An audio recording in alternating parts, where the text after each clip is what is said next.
Hello everyone, welcome back to my channel. I'm Dr. T.H. Jhazria and again we are talking on systemic lupus erythematosus from the rheumatology series.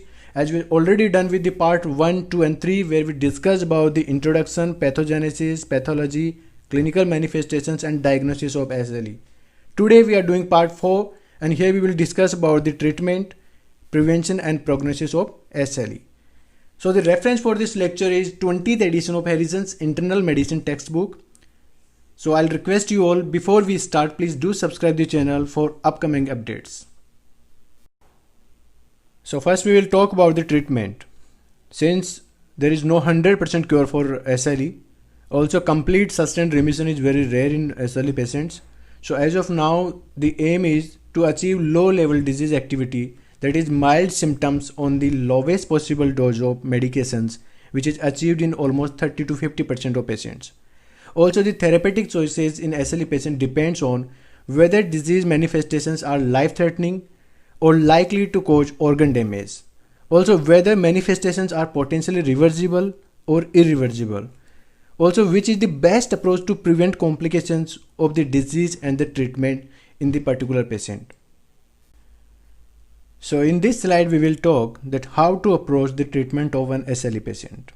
So, always whenever we treat one SLE patient, there are two scenarios. One, when the disease condition is not life or organ threatening, and the second, when the disease condition is life or organ threatening. So in the first scenario, when the quality of life the patient is acceptable, then we will give conservative management that we will discuss in the upcoming slides.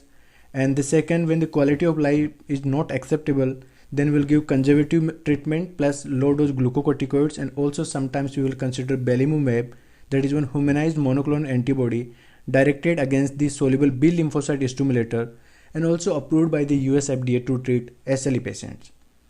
In scenario 2, when the disease condition is life or organ threatening, we will give high dose glucocorticoids on place of conservative management, and sometimes also we will give additional second agent that can be mycophenolate mofetil or cyclophosphamide. So whenever we will give cyclophosphamide, we will give low dose or high dose, but we will not exceed the treatment more than 6 months because of the serious side effects. And whenever patient responded cyclophosphamide treatment, we will discontinue cyclophosphamide and we will maintain the patient with mycophenolate mofetil and azathioprine because of their safety profile. So whenever the patient is on high dose glucocorticoids and one additional agent like mycophenolate mofetil or cyclophosphamide, if patient is not responding, then we have to shift the patient on belimumab, rituximab, calcineurin inhibitors or experimental therapies. When patient is responding, in that case we will taper down the dose of all agents, especially the glucocorticoids. So in this slide we will talk about the initial management of SLE. So generally we advise the patient to use sunscreen, and also we give SB prophylaxis, that is subacute bacterial endocarditis. As we know that 1 to 4% SLE patients generally manifest with endocarditis. Patient with arthritis, we generally give NSAIDs and hydroxychloroquine. Still, if arthritis persists, then we give additional methotrexate. Patient with fever, we give endomethacin. If persists, then we give additional glucocorticoid. Patient with mucocutaneous symptoms, fatigue and alophagia, we generally give hydroxychloroquine. Patient with abnormal fasting lipid profile, advise your patient for proper diet, exercise and fish oil use. Still, if persists, give additional statins like rosuvastatin, simvastatin, atorvastatin. And patient with lupus nephritis like persistent proteinuria, hypertension, elevated burn and creatinine, and low level of C3C4 complement components, generally we ask for renal biopsy. If patient with class 2 lupus nephritis, we give moderate dose of glucocorticoids. If class 3 and 4 lupus nephritis, we give high dose glucocorticoids, intravenous cyclophosphamide, and also we consider the alternative therapies like mycophenolate mofetil and azathioprine. With class 5, we give a trial of glucocorticoids, and also we consider mycophenolate mofetil and cyclosporine. In class 6 lupus nephritis, we do close monitoring of the patient, and sometimes also we do dialysis and transplant. Lastly, and very serious CNS disease, we give high dose steroids or IV cyclophosphamide. So let's talk about the conservative therapies in SLE patient. Generally, we give conservative therapy to those SLE patients who present with fatigue, pain and autoantibodies but without organ involvement. So in this set of patients, our aim is to suppress the symptoms. Generally, we give analgesics to those patients like NSAIDs, but as we know that SLE patients are at increased risk for NSAID-induced aseptic meningitis, elevated serum transaminases, hypertension, and renal dysfunction.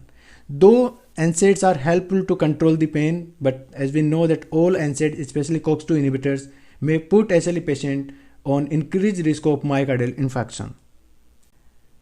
In conservative therapies in SLE patients, with NSAIDs we also give antimalarials like hydroxychloroquine, chloroquine and quinacrine to reduce dermatitis, arthritis and fatigue, and also to reduce the tissue damage and renal damage. The recommended hydroxychloroquine blood level in SLE patient is more than or equal to 750 nanogram per ml. Also, ophthalmic examinations are recommended because of the renal toxicity risk. Dehydroepiandrosterone may reduce the disease activity in SLE patients. With NSAIDs and antimalarials, belimumab, a humanized monoclonal antibody, is also effective in almost 50% patients with fatigue, rash, and arthritis of SLE, though it's expensive. Usually patients with SLEDAI score, that is systemic lupus erythematosus disease activity index of more than or equal to 10, positive anti-DNA, and low complement components are most likely to respond belimumab. A SLEDAI score is widely used measure of SLE disease activity. So a score of more than 3 reflect a clinically active disease. In patients with lupus dermatitis, generally we advise to use topical sunscreens, and we also give antimalarials, topical glucocorticoids and tacrolimus. And patients with severe or unresponsive lupus dermatitis, we give systemic steroids with or without mycophenolate mofetil, azathioprine or belimumab. After conservative treatment in SLE patients without organ involvement, now we will talk about the life-threatening SLE, like proliferative forms of lupus nephritis. So the mainstay treatment is systemic glucocorticoids. Currently, high dose are recommended for shorter periods in severe SLE, like for 4 to 6 weeks. Also, addition of cytotoxic immunosuppressive agents like cyclophosphamide, mycophenolate mofetil, azathioprine are recommended on top of steroids for treatment of serious SLE. Patients generally who are treated with mycophenolate mofetil are present with side effects like diarrhea, and patients with cyclophosphamide are present with amenorrhea, leukopenia and nausea, so they should be treated with caution. For maintenance therapy in lupus nephritis patients, mycophenolate mofetil and azathioprine are used. So since both are similar in efficacy and toxicity but safer than cyclophosphamide. For severe nephritis, high-dose cyclophosphamide 500 to 1000 mg per meter square body surface area given monthly intravenous for 6 months, followed by azathioprine and mycophenolate maintenance therapy.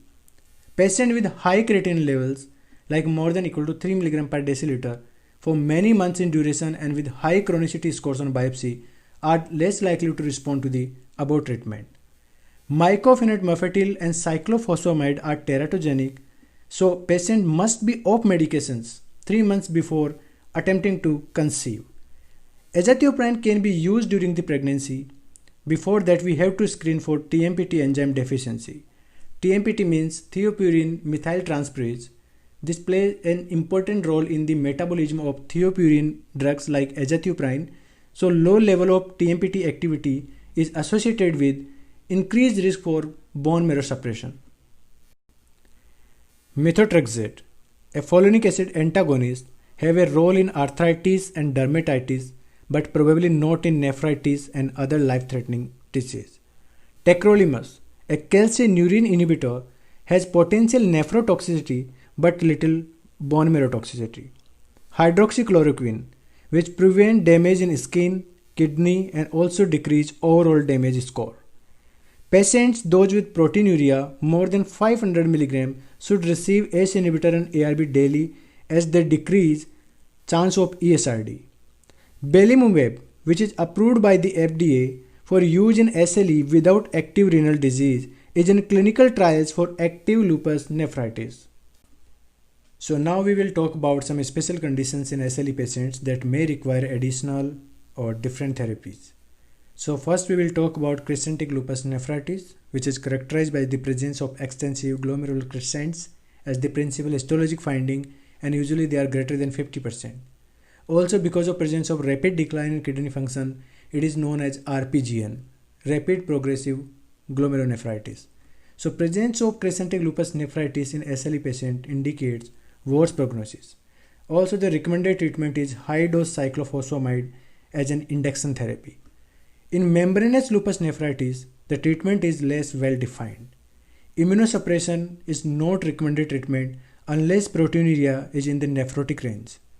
Alternate day glucocorticoids plus cyclophosphamide or mycophenolate mofetil and cyclosporine are all effective in the majority of patients in reducing proteinuria. Now we will talk about pregnancy and lupus, that how lupus can affect one pregnant woman and the fetus and what can be the outcomes. So the fertility rates are probably normal in lupus patients with pregnancy. The rate of fetal loss is increased. The disease activity can be controlled with steroid therapy, and on the basis of FDA drug risk classification, pregnancy categorized in the 5 categories. So here we will talk that what we can give as per the category. So in category A we can give steroids, in category C we can give cyclosporine, tacrolimus and rituximab.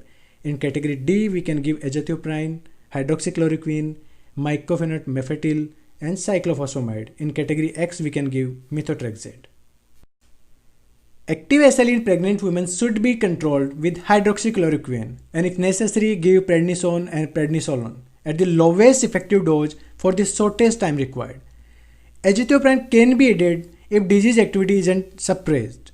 The adverse drug reaction of steroids are low birth weight, developmental abnormalities in the CNS and predilection toward the adult metabolic syndrome. So while treating a patient with steroid therapy, we have to be cautious. We have to monitor the patient. The medications also reach to breast milk, hence breastfeeding should be discouraged. So in pregnant women with APAS, that is antiphospholipid antibodies, it's recommended to take heparin and low dose aspirin to increase probability of live births. Warfarin is teratogenic, so should not be used in pregnant women. Also, presence of anti-Ro antibodies associated with the neonatal lupus consisting of RAS, congenital heart block with or without cardiomyopathy. Treatment with hydroxychloroquine significantly decreased the heart block, and treatment with dexamethasone decreased the progression of heart block. Though women usually tolerate the pregnancy without flares, but some develop severe flares and requiring aggressive steroid therapy or early delivery. So in SLE patients with positive APAs, that is antiphospholipid antibodies, okay, so patient with venous and arterial clotting or repeated fetal losses and at least 2 positive tests for APS antibodies, they should be on anticoagulants. Also patient with microvascular thrombotic crisis like thrombotic thrombocytopenic purpura (TTP) and hemolytic uremic syndrome, that is HUS. So patients with TTP and HUS are at higher mortality rate, and this is common in young patients with lupus nephritis. And the most useful lab tests to identify the patient with TTP and HUS are identification of astrocytes, elevated LDS, and antibodies to ADAM-TS13. The treatment is plasma exchange and extensive plasmapheresis, which is usually life-saving, and also with concomitant steroid therapy. In lupus dermatitis patient, we have to advise the patient to minimize the UV exposure, use proper clothing and sunscreen with at least SPF 30. Also, topical steroids and antimalarials are beneficial in lupus dermatitis patient. Retinoid therapy should be used with caution in lupus patients since it's associated with the fetal abnormalities. For extensive pruritic, bullous and ulcerating dermatitis, give systemic steroids. The therapies which we generally use in lupus dermatitis are associated with the severe side effects like topical tacrolimus is associated with the increased risk for malignancies. Systemic dapsone or thalidomide is also associated with the fetal deformities. So now in this slide we will talk about drug-induced lupus. Basically, drug-induced lupus is a syndrome of positive ANA, fever, malaise, arthritis and intense arthralgias, myalgias and serositis. Drug-induced lupus generally appears during the therapy with certain medications and biological agents. Drug-induced lupus is predominant in whites and less female predilection than SLE. Also, it rarely involves the kidneys and brain and rarely associated with the anti-dsDNA, but commonly associated with the antibodies to stones or RAS. Drug-induced lupus generally resolves over several weeks after discontinuation of the medication. The overall patient survival in SLE patients with renal transplant is almost 85% in 2 years. Lupus nephritis also occurs in almost 5% of transplanted kidneys. Though 30 to 50% of patients may achieve low disease activity, or almost 10% patients may experience remissions. So the leading cause of death in first decade of disease are systemic disease activity, renal failure and infections, and lastly thromboembolic events. Now we will talk about the preventive therapies in SLE patients. So generally we have to vaccine our patient with influenza and pneumococcal vaccines. We also have to give treatment to suppress recurrent UTI infections. We also have to prevent the osteoporosis, especially the patients who are treated with steroids, by giving calcium supplements, vitamin D and bisphosphonates. Control of hypertension, dyslipidemia, hyperglycemia and obesity is also necessary in SLE patients. Since there is increased risk of cancers like non-Hodgkin lymphoma, cancers of thyroid, lung, liver and vagina cancers, so we have to ask the patient to go through routine examinations for cancer screening.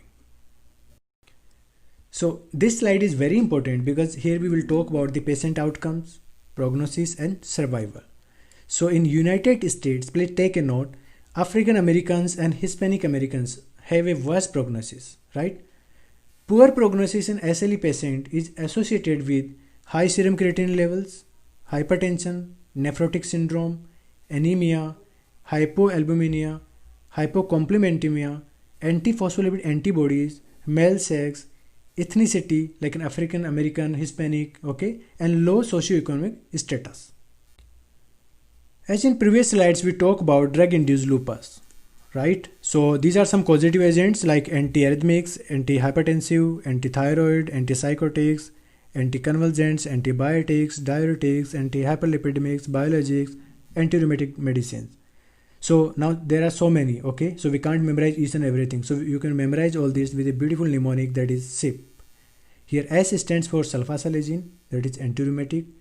H stands for hydralazine, that is one antihypertensive. I stands for ionazide, that is one antitubercular, antibiotic.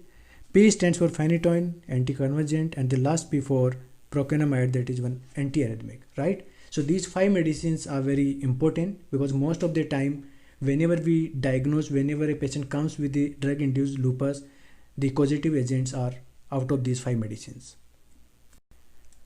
So thank you so much for watching. This was the last and 4th part of SLE. So we're done with SLE now, and the next topics will be rheumatoid arthritis, osteoarthritis and gout.